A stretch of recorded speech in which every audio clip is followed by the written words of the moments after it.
Bonjour et bienvenue à cette première épisode de Serial October. Merci beaucoup d'être là. Donc, je fais ces vidéos-là et j'ai parti cette page-là de Serial October. C'est le fun les partages, c'est le fun les gens qui s'abonnent.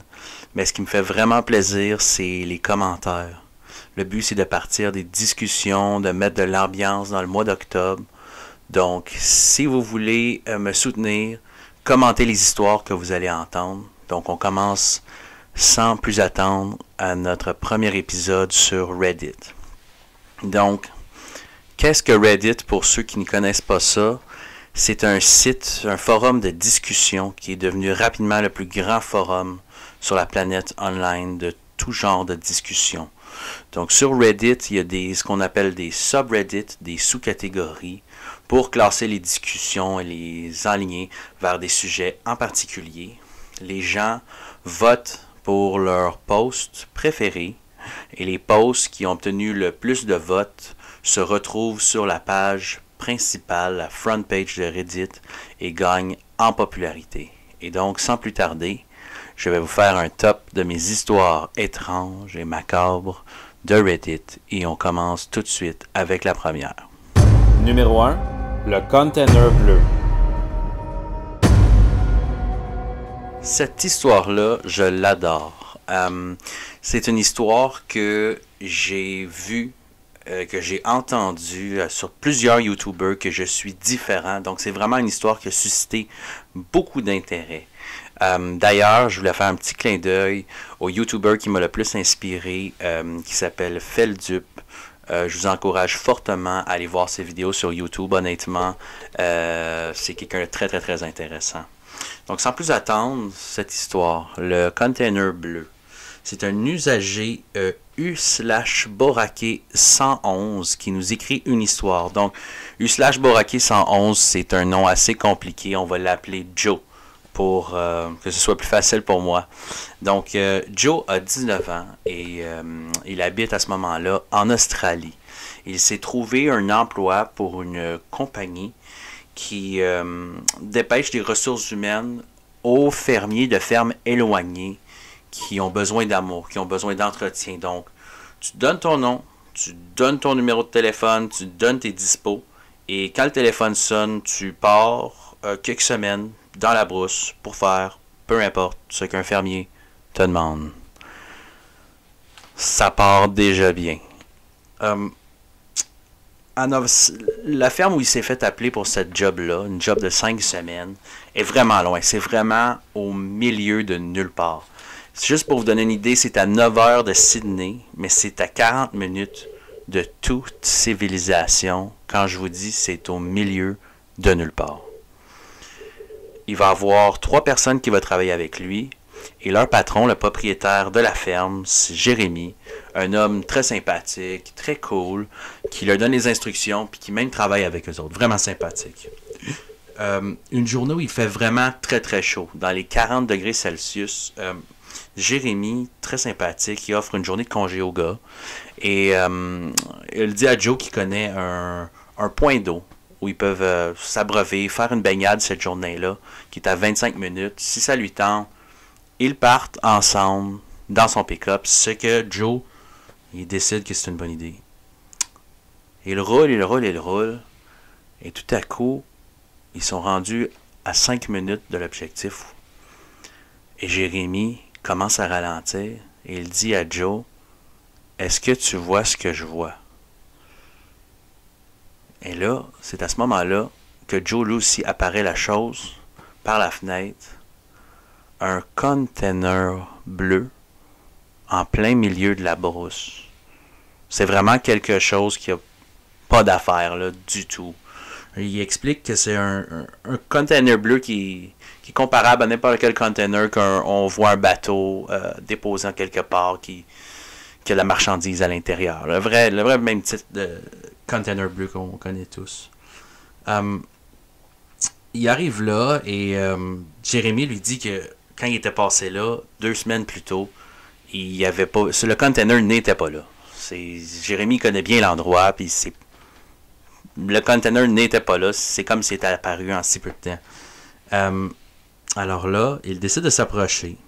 Parce qu'après tout, ça reste que c'est sur le terrain à Jérémy, le terrain qu'il possède. C'est sur sa ferme qui s'étend vraiment très très très loin. Fait qu'il veut savoir qu'est-ce que ça fait là. Les deux s'en vont là. Joe est un petit peu réticent. Quand il s'approche, il remarque quelque chose tout de suite. Il y a des caméras qui sont sur le container. Des caméras CCTV qui enregistrent à distance et, quand ils s'approchent, se déplacent doucement dans leur direction. Quelque chose est clair, il y a quelqu'un à distance qui les voit et qui sait qu'ils sont là. Alors pour Joe a envie de s'en aller, mais Jérémy, lui, ça marche pas. C'est sur son terrain, il veut savoir c'est quoi. Donc, Jérémy force la porte, il réussit à l'ouvrir, et quand ils entrent dans le container bleu, ils sont frappés par quelque chose qui n'a pas du tout d'affaire là. Ils sont frappés par un air climatisé. En plein milieu de la brousse australienne, 40 degrés Celsius, tu entres dans un container en plein milieu de nulle part et il y a de l'air climatisé. Quand ils vont rentrer, il va y avoir toutes sortes de lumières un peu partout. Il va y avoir des tours informatiques, il va y avoir des bureaux, il va y avoir toutes sortes de choses comme ça. Lui, il dit il décrit ça comme une liste infinie de discussions d'ordinateurs qui défilaient sur les écrans. Comme quand tu downloadais des choses avec Napster, puis avec LimeWire à l'époque. L'espèce de matrice infinie. Là, lui, Jamie veut en savoir plus, mais Joe, lui, veut vraiment s'en aller parce qu'il se souvient des caméras, puis il se dit qu'il y a quelqu'un qui s'en vient pour eux autres. Jérémy, lui, est déterminé, connaît pas trop les ordinateurs, fait qu'il décide de laisser ça de côté. Et il y a des boîtes un peu partout. Il décide de fouiller dans les boîtes, de fouiller sur les tablettes, et là, il va trouver des DVD, des CD et des images de pornographie juvénile hardcore. Les boîtes, les tablettes en sont remplies. Là, ils font ni une, ni deux. Ils se barrent de là. Ils partent en courant. Ils décident d'appeler la police, mais comme vous en doutez, aucune réception de téléphone. Ils sont obligés de revenir à la ferme, qui est à 25 minutes de là, pour utiliser le téléphone. Ils appellent la police. Ils retournent sur les lieux. Et le temps qu'ils retournent sur les lieux, que la police arrive, le container est en train de brûler, mais de brûler intensément. La police va fouiller et il n'y aura aucune trace d'ordinateur. Ils vont seulement trouver papier, carton, les résidus, that's all. Semble-t-il que les ordinateurs ne sont plus là. Donc la police va prendre leur témoignage à la légère. Bon, c'est sûr que ça reste que c'est une histoire qui est sur Reddit. On peut pas savoir à 100% c'est un témoignage, mais juste le fait de trouver un container bleu qui a pas d'affaire là, en plein milieu là, de la brousse en Australie. Déjà, je trouve que c'est une histoire complètement lugubre, puis que les gens réagissent aussi vite pour détruire toutes les preuves. C'est peut-être pas vrai, mais j'aime me plaire que c'est une histoire vraie. Ok. Numéro 2, le bras. Ok. Cette histoire-là, elle est très courte. Et elle n'a pas de fin en soi. Mais je veux absolument connaître vos théories, vos spéculations là-dessus. Parce que vraiment, c'est une histoire que moi, me l'a juste fait capoter. Je veux savoir qu'est-ce que vous en pensez. Donc, sur le subreddit r/relationship. C'est un subreddit pour parler de relations, troubles, demander des conseils sur quoi faire avec ton petit copain, tes amis, juste des relations que tu vis en ce moment. La personne qui nous écrit, son pseudo est Extremely Confused 123. Extrêmement confus 123. Déjà là, ça va très très très bien. C'est un post, il faut savoir, qui a été supprimé, mais il était tellement populaire que les gens ont fouillé, l'ont sorti des archives et ils ont remis des liens pour pouvoir le retrouver. Donc, cette histoire-là parle d'un garçon qui a 24 ans, complètement normal. La seule chose qu'il nous explique, qui est hors norme dans sa vie, c'est qu'il est né avec un bras. Un seul bras depuis sa naissance. C'est ce que ses parents lui ont expliqué, que il était né comme ça, il avait eu une malformation et tout, mais c'est pas quelque chose qui l'a empêché de faire quoi que ce soit. Il a toujours très bien vécu avec ça.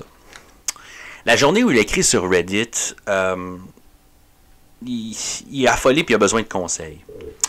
Il est chez ses parents qui sont partis en voyage et ils gardent leur animal de compagnie. Il est là, il s'emmerde un peu, c'est la maison de ses parents, quoi. Il décide de fouiller dans les bons vieux VHS qu'il trouve pour regarder des vidéos de famille du temps des fêtes. Il voit toutes sortes de choses. Noël 98, premier vélo 2003, un vidéo de lui quand il était bébé sur les genoux de son grand-père. Et le bébé qu'il voit a ses 2 bras.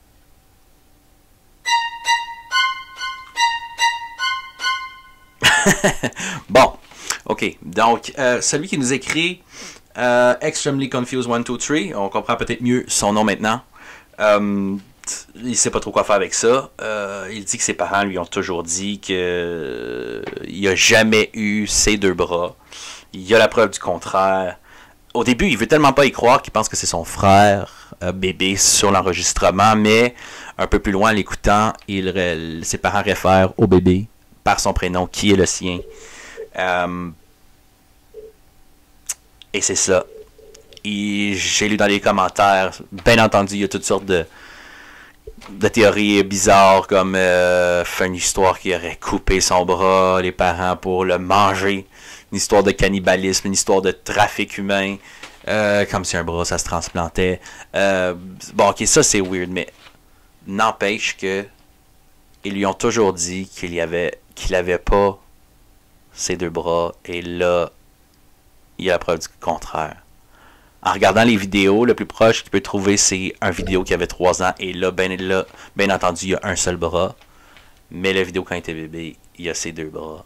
Et il ne sait pas s'il devrait les confronter, quoi faire. Mais vous, qu'est-ce que vous en pensez?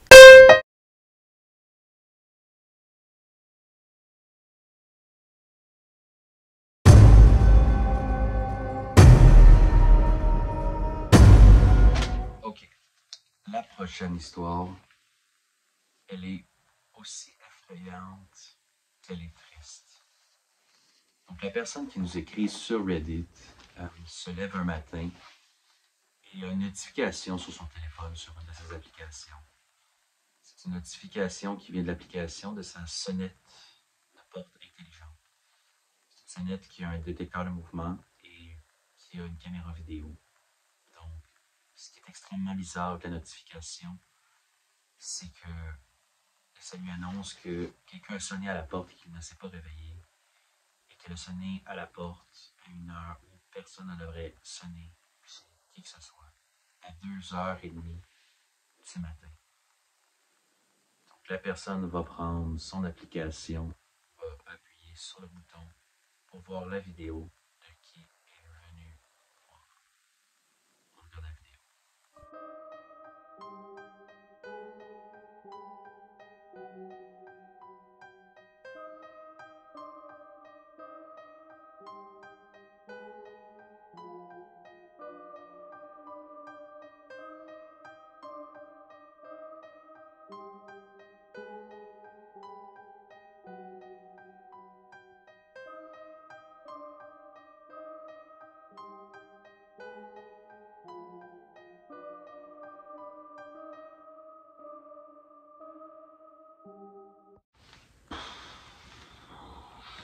Ouais.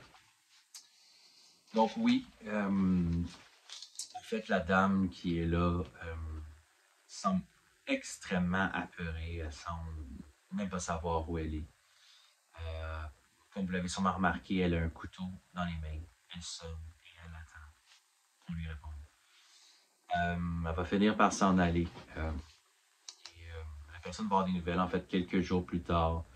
Euh, la police va le retracer. Elle s'était enfuie d'où elle était et c'est une dame qui était atteinte de démence. Dans les stades avancés de démence, c'est les personnes âgées perdent complètement la carte.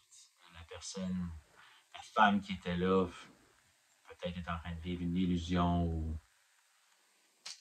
il y avait pour une raison X, elle devait éliminer la personne qui était dans cette maison. Parce qu'il faut dire qu'il n'y a aucun lien entre la maison ou la personne qui habite là et la dame qui est là. Donc, elle était dans une démence, dans une fantaisie. Peut-être que c'était pas pour faire du mal, remarque, avec un couteau. Mais n'empêche que tout le monde est correct finalement dans cette histoire-là. C'est juste triste de voir que ça peut arriver à n'importe qui. Et on voit qu'est-ce que dans le visage de cette dame-là, qu'est-ce que ça fait, ces maladies-là. Et tout le monde est correct, mais on peut juste, dans le fond, louer le ciel que cette histoire-là se soit passée à une époque où la technologie était là pour l'avertir. J'ose pas croire où ça serait passé dans une époque où quand on sonnait à la porte, c'était tout le temps excitant d'aller voir c'était qui et tu tombes sur une dame que tu connais pas.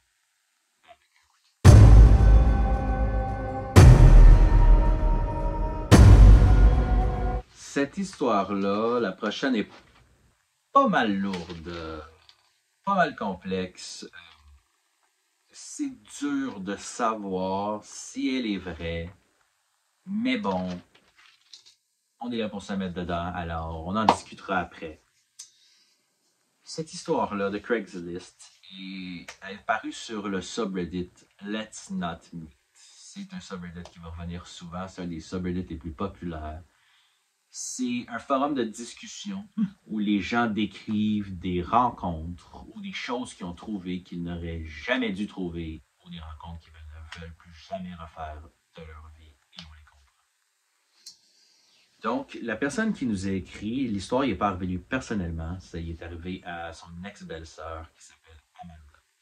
Donc, Amanda sortait avec le frère de la personne qui a écrit, mais seulement que depuis quelques temps. Amanda, elle voulait partir du milieu familial. Elle se cherchait un appartement, mais elle ne voulait pas déménager avec son chum. Ça faisait trop peu de temps qu'elle était avec, que c'est compréhensible. Donc, elle va chercher sur Craigslist. Craigslist, pour ceux qui ne connaissent pas ça, c'est comme un Kijiji, mais plus du côté américain. Craigslist, on l'a aussi ici. C'est tout simplement un site où tu mets des annonces, où tu veux vendre des choses, ou c'est pour des services, etc. Donc, la personne va voir, Amanda, excusez-moi, elle va voir une annonce sur Craigslist qui dit cherche colocataire, femme seulement. Ça peut toujours sembler étrange, femme seulement, mais si on se dit que c'est une femme qui a écrit ça, ça peut être compréhensible parce que des fois, pour se sentir plus à l'aise, plus en sécurité, il y a des femmes qui veulent juste habiter avec des femmes, je le comprends, c'est sûr. Donc, elle a décidé quand même d'écrire à la personne. Et oui, c'est ça, il lui décrit un peu tout. Et il décide qu'on vienne d'une rencontre. Par contre, l'annonce, c'était pas cher. C'était 225 $. Amanda est étudiante, donc elle n'a pas d'argent à acheter par les fenêtres. Mais l'annonce comporte juste une photo. Et c'est une photo de l'extérieur. Je veux dire, quand tu essayes de louer un endroit pour location, tu mets pas juste une photo de l'extérieur. Je veux dire, l'extérieur, on s'en fout. T'es là pour l'intérieur. C'est extrêmement bizarre, mais avec le prix, tout ça, Amanda décide quand même de répondre à l'annonce. Donc, faut dire aussi que les visites étaient seulement après 21h parce que elle disait que le propriétaire travaillait tard, le propriétaire de la maison, donc si jamais il fallait le voir parce qu'il y a le bail, finalement, Amanda, elle arrive sur les lieux et la porte avant, il y a une note dessus. Une note qui dit que la porte est cassée, passée par l'arrière.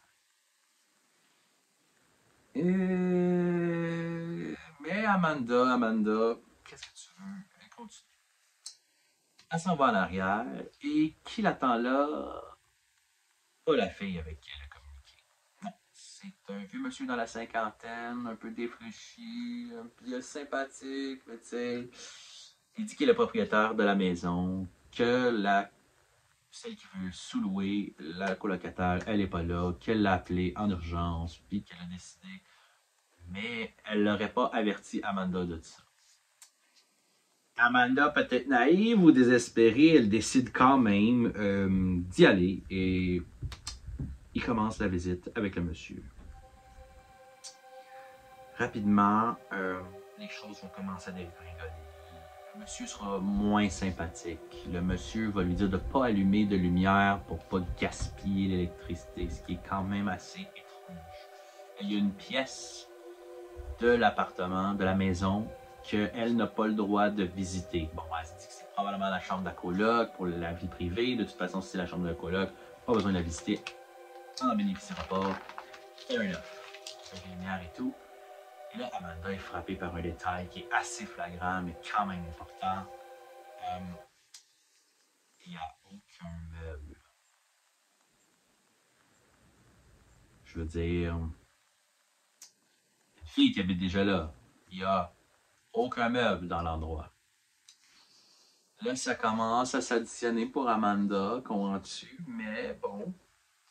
Et là, le monsieur, c'est ça, il commence à être irritable, il donne pas beaucoup de temps pour faire visiter les autres pièces, hein, il a l'air impatient avec quelque chose. Et là, tout à coup, Amanda, ça va être le détail de trop. Parce que oui, c'était pas comme ça.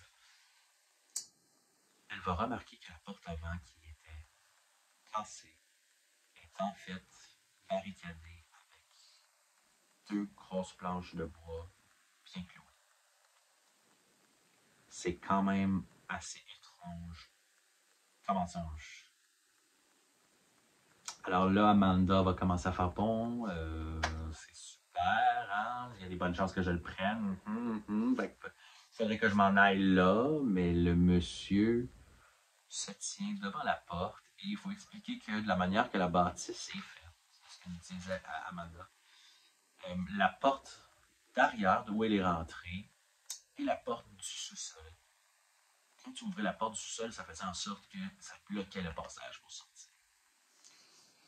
Et là, monsieur lui dit, on n'a pas encore visité la cave. Et c'est vraiment la pièce qui a été rénovée le plus récemment et tu vas vraiment pouvoir en bénéficier. Alors là, Amanda se prend. Ça s'est complètement prise au piège qu'elle ne peut pas sortir sans croiser le monsieur. Il lui sourit, lui montre poliment les escaliers et lui dit « Les femmes d'abord ». Mais alors là, Amanda va recevoir une notification, un texte, quelque chose qui fait un ding à son téléphone. À peu près au même moment, il va y avoir des lumières qui vont se faire voir par la fenêtre avant, qui est probablement une voiture qui s'approche. Amanda, dans un éclair de génie, elle va prendre son téléphone et faire semblant que la notification est un appel.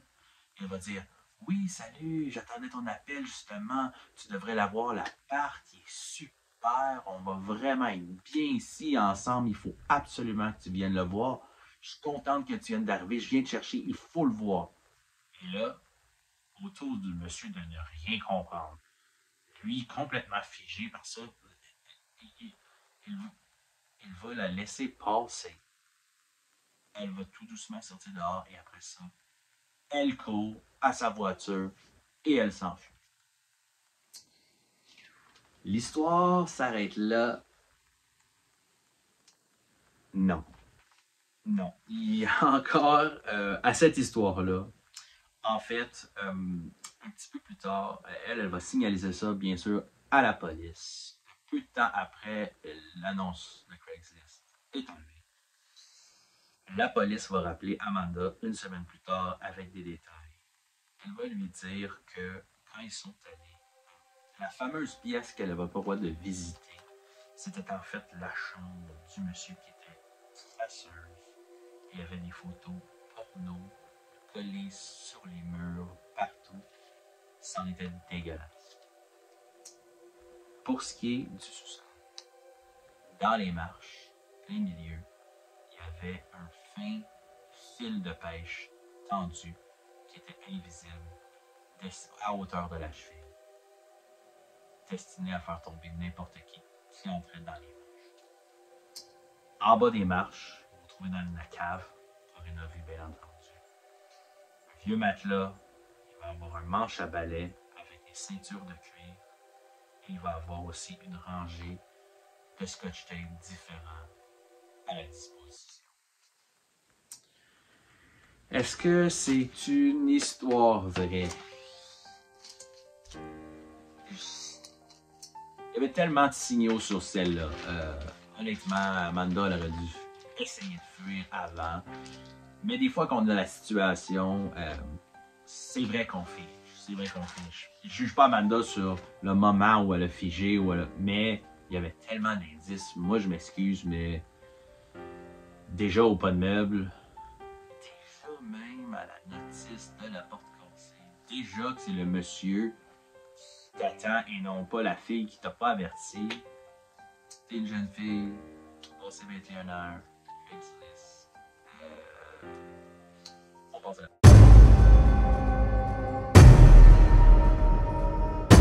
Cette histoire-là est courte, mais je l'aime beaucoup. C'est une histoire pour se mettre dans l'ambiance. Donc, encore sur Let's Not Meet, comme on a parlé, des rencontres, des choses qu'on ne peut pas voir.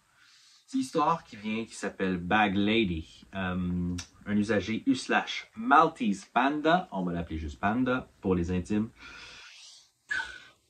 Donc, Panda nous explique qu'il a toujours eu peur de la nuit. Pas tant du noir, juste de la nuit parce que il se passe rien de bon. Il y a toujours un feeling qu'il va se passer quelque chose.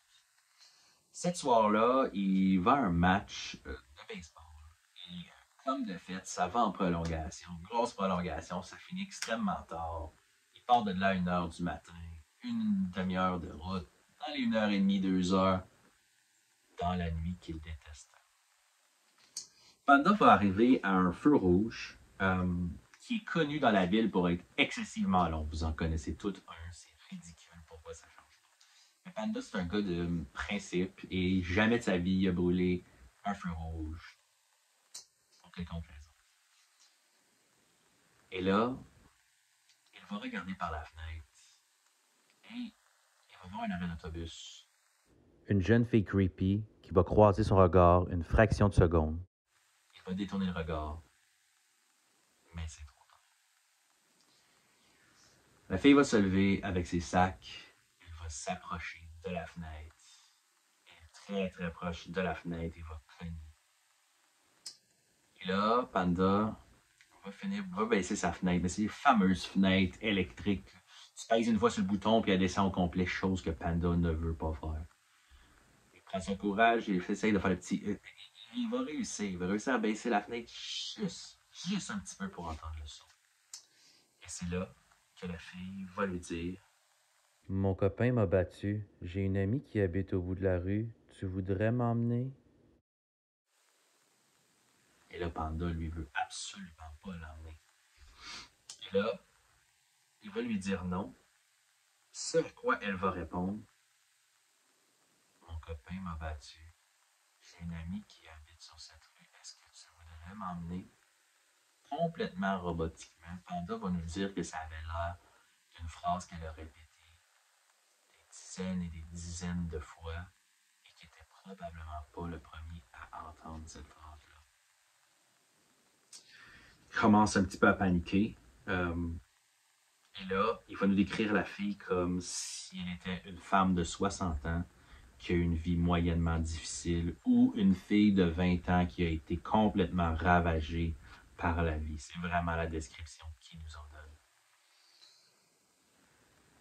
Alors, il va lui dire non et elle va recommencer à dire: J'ai été battue par mon copain, est-ce que... Et à ce moment-là, le feu redevient vert. Alors Panda part, mais pas en sauvage. Il va juste enlever son pied pour avancer doucement. Et comme il s'en va, la fille continue d'avancer vers lui et elle dit Tu as fait le bon choix. et tout doucement, elle va se rasseoir à l'abri de tout. Yeah! Yeah! On passe à la prochaine.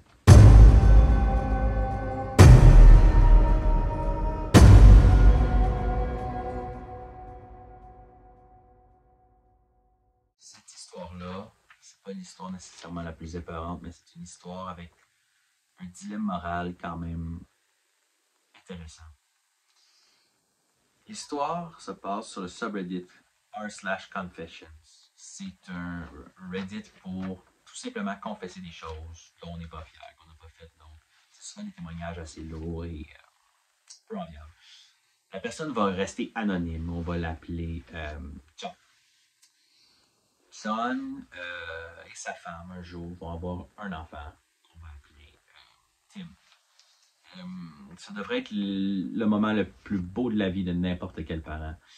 Le problème, c'est que Tim, dans les 13 premiers mois de sa vie, ne va faire que crier, pleurer et hurler sans arrêt. Les médecins vont jamais trouver qu'est-ce qui se passait tant avec Tim. Du moment où est-ce que Tim peut marcher, dans l'âge de marcher, tout ce qu'il va faire, c'est arracher sa couche, pisser partout, répandre la merde. C'est un enfant qui est en colère constamment. C'est la seule émotion qu'il va vivre. Et malheureusement, des cas d'enfants que le cerveau est juste formé comme ça existe. Il va grandir et il va développer une passion pour les couteaux. Il va voler des couteaux sans arrêt dans la cuisine. Un jour, qui a l'âge de 10 ans, il va poignarder son père dans la hanche. Il dit qu'il y a une cicatrice encore aujourd'hui, que c'était assez grave, merci. Ils vont se mettre à poser des verrous sur toutes les portes pour pouvoir contrôler ce qui rouvre et qui ferme, et surtout sur la porte de sa chambre. Il va être connu comme classique d'avoir fait brûler la queue des chats avec de l'essence, d'avoir mutilé des chiens. C'était un enfant qui était juste axé sur la colère et la rage, complètement psychopathe. Les parents ont peur de se faire tuer complètement. L'enfant va se faire renvoyer 3 fois de l'école. Ils vont le placer dans un endroit spécialisé. Et là, un jour où Tim a 16 ans, son père John va lui annoncer la pire des nouvelles. Sa mère est enceinte.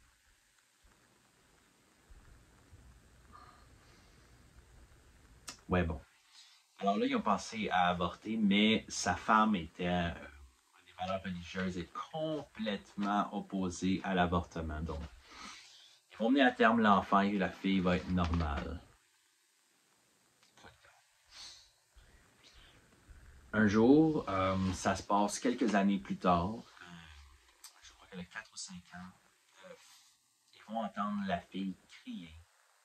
Le père va courir aller voir ce qui se passe et on voit Tim avec un couteau de cuisine dans ses mains et la petite, elle a une lacération profonde à la cuisse.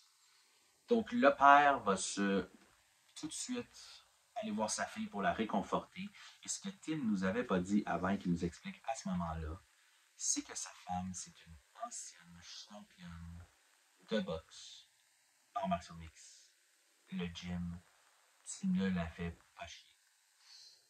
Alors, pendant que John va s'occuper de sa fille, il va se mettre à entendre des coups et entendre son fils Tim hurler, mais hurler de douleur.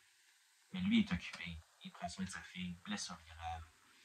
Il continue d'entendre des coups. Il continue d'entendre son fils qui commence à crier de moins en moins fort jusqu'à temps qu'il n'entend plus son fils, mais que les coups continuent. Sa femme va l'exploser complètement. Quand il va revenir voir son fils, il va dire qu'il était à peine reconnaissable, il était tout croche. Et finalement, il le change de pièce. Et quelques heures plus tard, il va entendre son fils se plaindre. Il n'est pas mort. Aïe, aïe, aïe. Si ça finissait là. Nope. Donc, Le fils va aller se cacher dans une pièce qui est comme en haut au grenier. Il va complètement avoir peur de ses parents. Ils vont l'entendre une fois de temps en temps la nuit descendre puis remonter rapidement, probablement pour se nourrir. Un jour, ils n'entendront plus rien. Et ils vont attendre 3 semaines. Ça, c'est quand même beaucoup. Mais c'est ça. Ils vont monter en haut au bout de 3 semaines et ils vont voir le grenier, sa nouvelle chambre, complètement saccagée. De l'urine, de la merde, du sang un peu partout, le vrai bordel. Et Tim aura fait un trou dans le grenier et ça sera échappé de la maison. John finit en nous disant que il s'en veut quand même parce que c'était son fils, mais qu'il exprime 2 vœux dans l'ordre pour lui parce qu'il ne l'aura jamais revu. Un, il espère que son fils ait réussi à avoir l'aide qu'il a besoin et qu'il s'en est sorti. Et si jamais ça c'est pas le cas, prie de consolation. Il souhaite que quelqu'un l'aide dessus. Oh, yo, yo, yo, yo. S'il y a des parents qui écoutent, qu'est-ce que vous en pensez? L'amour inconditionnel, ça l'arrête quand? Quand est-ce que ton enfant devient un monstre au point où tu le vois plus comme quelqu'un de ta propre famille? Quand tu crains pour ta vie, c'est dur à juger. Dites-moi ce que vous en pensez.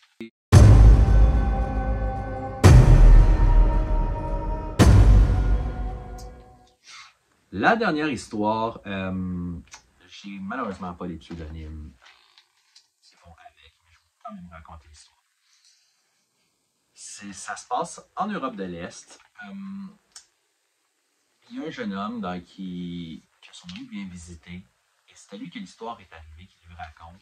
Ça faisait longtemps qu'il l'avait pas vu. Il raconte qu'il devait prendre un train qui se rendait jusqu'à telle ville. Et la gare où il va, elle est très recluse et c'est une ville où il n'y a pratiquement personne. C'est dans le bois. Et il apprend qu'il n'y aura pas de train pour ce soir-là. Donc, il ne sait pas trop quoi faire. Il n'habite pas dans le secteur. Il est venu de loin pour prendre le train pour aller voir la famille. Et il y a une vieille dame qui vient le voir, qui dit est-ce que tu as un endroit où aller, quoi que ce soit, si tu veux, tu peux venir chez nous, c'est pas très très loin. Je te donnerai à manger tout ça, puis après ça, tu pourras venir prendre le train, d'avoir un train demain dans le jour. Il dit ah ben merci beaucoup, pas de problème. Donc, ils sont allés à sa maison qui était juste à côté, par un sentier de 2 heures de marche dans la forêt.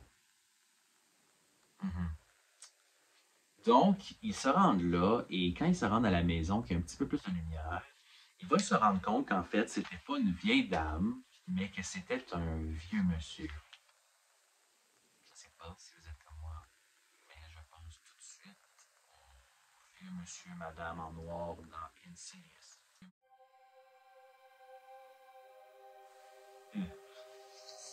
Donc, il va lui montrer à l'étage une chambre. C'est une vieille maison perdue dans le bois, rurale, Evil Dead. Bref. Mais regarde, il n'y a nulle part où aller, donc il s'en va au 2e étage. Le vieux monsieur il monte la chambre, il n'y a pas de lumière qui s'allume là du tout ça. Puis il souhaite une bonne nuit. Le vieux monsieur va partir et il va entendre un bruit de clé qui tourne. Son hôte, là, embarré dans la chambre. Il se dit que peut-être que c'est une erreur, la personne âgée. Là, il cogne à la porte, il répond pas, il se dit que il entend peut-être pas bien. Voilà. Et là, il s'en va pour se coucher parce qu'il est exténué, il a faim. Il dit qu'il a une incroyable envie d'uriner. Et là, il va chercher le pot de chambre parce que oui, c'est commun dans cette partie du monde à cette époque. Et il cherche le pot de chambre, le petit pot où tu fais pipi dedans, qui d'habitude est au pied, en dessous du lit. Et en mettant sa main là, il va toucher à quelque chose qui n'a pas la forme d'un pot de chambre. Mais il va trouver un cadavre. Et là, il se rend compte à la merde dans laquelle il est. Il se dit que s'il casse la fenêtre de sa chambre pour descendre, il va l'entendre, il va se faire buter. Il cherche une autre issue à la pièce, il n'y en a pas. Et c'est ça. Et là, quelques minutes plus tard, quelqu'un s'en vient rapidement dans sa chambre.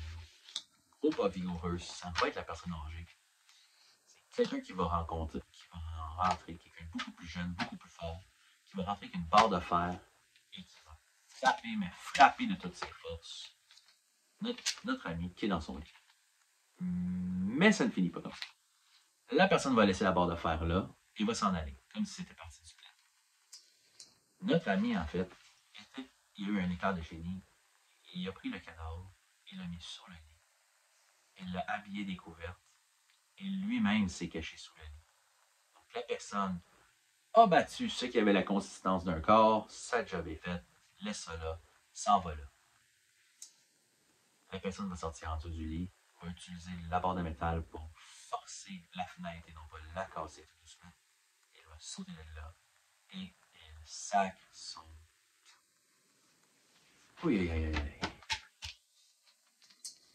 Il explique qu'il va marcher, qu'il va voir des lumières après 1 heure, qu'il va tomber sur un convoi de militaires et qu'il va demander de l'amener jusqu'à la fameuse gare.